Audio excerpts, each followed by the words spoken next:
കാളൻ ഉണ്ടാക്കാനായിട്ട് നമ്മൾ ആദ്യം തന്നെ ചേന, കായ, അതിൽ ഉപ്പ്, അത് മൺകലത്തിലെടുത്തിട്ട് അതിൽ ഉപ്പിട്ടിട്ട് മുളക്, മഞ്ഞൾപ്പൊടി, മുളക് പൊടി എല്ലാം ഇട്ടിട്ട് ഗ്യാസിമിട്ട് വേവിക്കാം.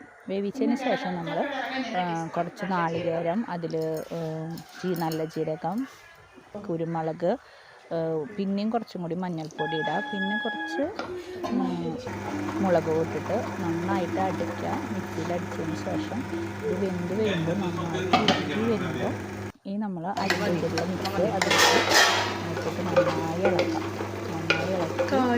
അതിൻ്റെ ഒരു ചെറിയൊരു കളർ വരുമ്പോൾ അതിലേക്ക് തൈര് ഒഴിച്ചതിന് ശേഷം കുറച്ച് തൈര് നന്നായിട്ട് കട്ട മാറ്റിക്കാൻ ഒഴിക്കാനായിട്ട് ഒഴിച്ചതിന് ശേഷം നല്ല മിക്സാക്കിയിട്ട് കുറച്ച് ചെറിയൊരു കളർ ഇത് ഓഫ് ചെയ്യാം.